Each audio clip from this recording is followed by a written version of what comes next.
ఇక అవుట్లుక్ ఇష్యూపై enquiry start చేశారు సీసీఎస్ పోలీసులు. CMO additional secretary Smita Sabharwal పై అసభ్య కథనం ప్రచురించిన మ్యాగజైన్ పై ఆమె భర్త అకున్ సబర్వాల్ సీసీఎస్ పోలీసులకు ఫిర్యాదు చేశారు.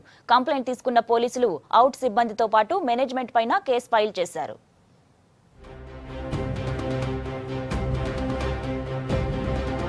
ఐఏఎస్ అధికారి CMO additional secretary Smita Sabharwal పై అసభ్య కథనం పబ్లిష్ చేసిన అవుట్లుక్ మ్యాగజైన్ పై కేసు ఫైల్ అయింది. స్మితా సబర్వాల్ భర్త ఐపీఎస్ అధికారి అకున్ సబర్వాల్ అవుట్లుక్ కథనంపై సీసీఎస్ పోలీసులకు ఫిర్యాదు చేశారు. అకున్ సబర్వాల్ కంప్లైంట్ తీసుకున్న సీసీఎస్ పోలీసులు ఐటీ యాక్ట్ లోని సెక్షన్ 67 మహిళలను అసభ్యకరంగా ప్రదర్శించిన నేరాల కింద కేసులు నమోదు చేశారు. Assistant editor Madhavi Tata, cartoonist Sahil Krishnaprasad, editor in chief Indrani రాయ్లతో పాటు ఇతర ప్రింటింగ్, పబ్లిషింగ్ సిబ్బందిపై కేసు బుక్ అయింది.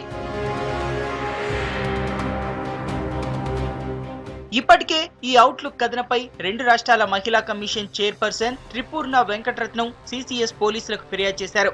కంప్లైంట్స్ అన్నింటినీ పరిశీలించి కేసు విచారిస్తామని సీసీఎస్ పోలీసులు చెబుతున్నారు.